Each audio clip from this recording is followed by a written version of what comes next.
नमस्कार, स्वागत है आपका बोलता है हिमाचल पर। आज है 22 फरवरी 2023 और हिमाचल प्रदेश की आज की सबसे बड़ी खबरें हम आपके लिए लेकर आए हैं। हमेशा की तरह आप इस वीडियो को लाइक कर दीजिएगा। चैनल पर नहीं जुड़े चैनल को आप सब्सक्राइब जरूर करें।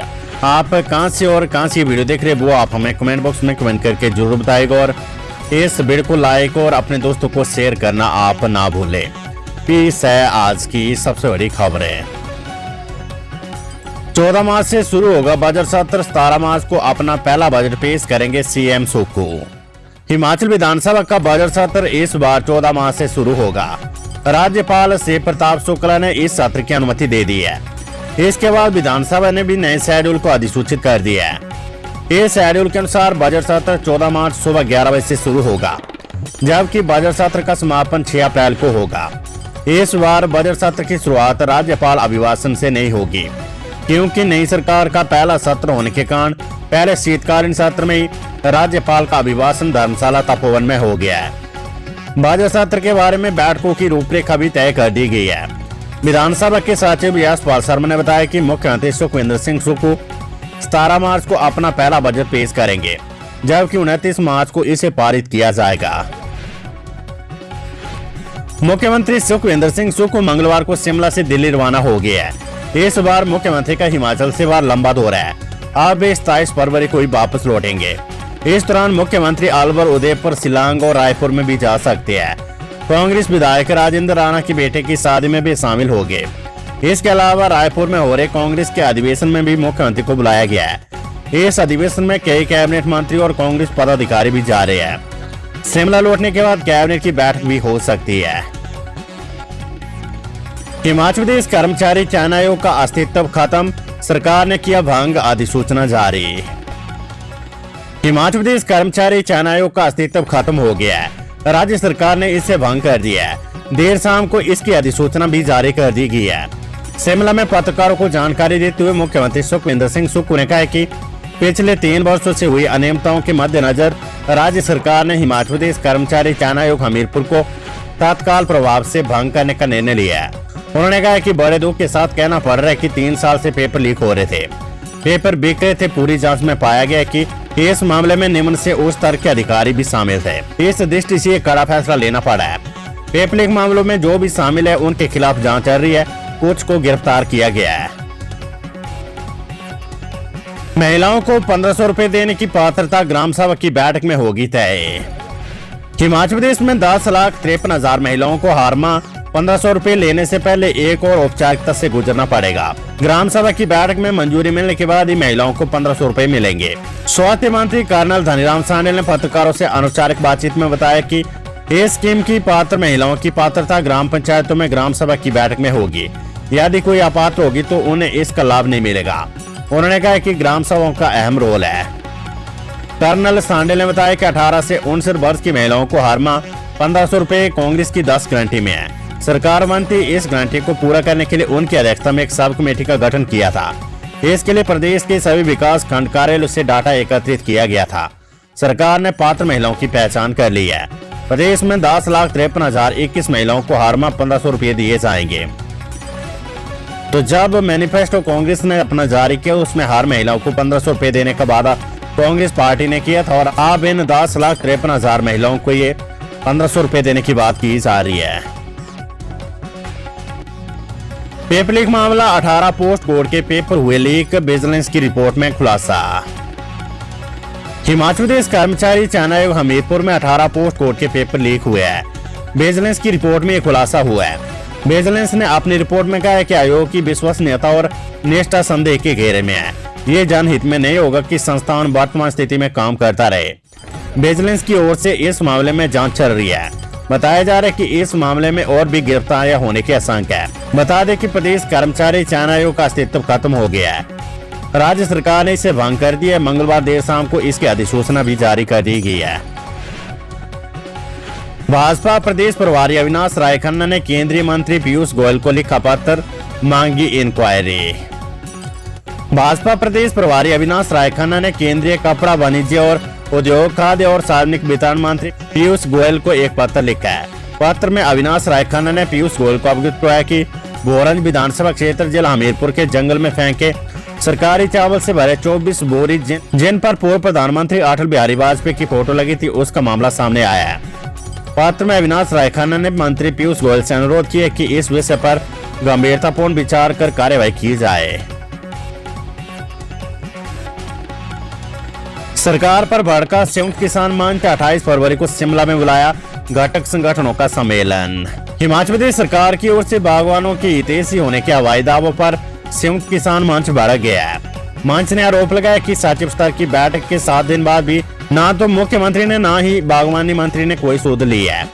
संयुक्त किसान मंच के संयोजक हरीश चौहान और सह संयोजक संजय चौहान का कहना है कि बागवानों की समस्याएं जानने के नाम पर सचिव और निदेशक स्तर की बैठक के कर कोरी औपचारिकताएं निभाई जा रही है, जबकि बागवानों की मांगों का समाधान मुख्यमंत्री की अध्यक्षता में बैठक बुलाकर नीतिगत फैसलों के जरिए हो सकता है। कांग्रेस सरकार के ढिलमुल रवैये से आप किसान के सबसे बड़े संगठन संयुक्त किसान मंच ने 28 फरवरी को शिमला में मंच के सभी 27 घटक संगठनों का सम्मेलन बुलाया है। मंच ने सरकार को चेताया कि किसान बागवानों की अनदेखी से ही भाजपा ने सत्ता गंवाई है। किसानों ने सेब उत्पादक क्षेत्रों की 17 में से 14 विधानसभा सीटें कांग्रेस की झोली में डाली है, इसलिए कांग्रेस अब बागवानों को हल्के में लेने की गलती ना करे। टैट के प्रश्न पत्रों को आसान करेगा शिक्षा बोर्ड, परीक्षा प्रणाली की गुणवत्ता सुधारने पर होगा फोकस।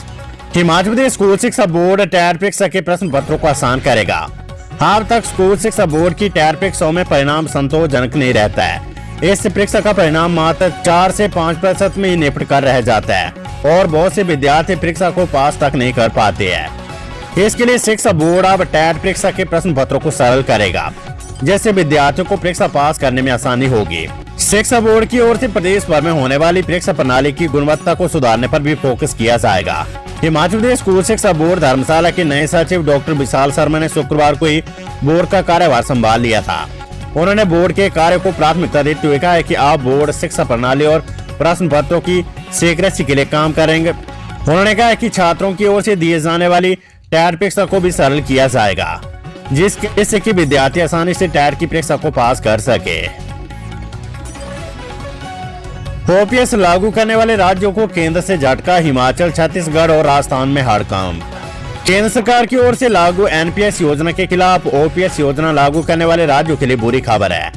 भारत सरकार ने ओपीएस लागू करने वाले राज्यों को न्यू पेंशन सिस्टम के तहत करोड़ों रुपए लौटाने से इनकार कर दिया है। केंद्रीय वित्त मंत्री निर्मला सीतारमण ने राज्यों का पैसा लौटाने से इनकार कर दिया है। वित्त मंत्री के इस ऐलान से पंजाब सहित हिमाचल प्रदेश, छत्तीसगढ़ और राजस्थान के लाखों कर्मचारियों को बड़ा झटका लगा है।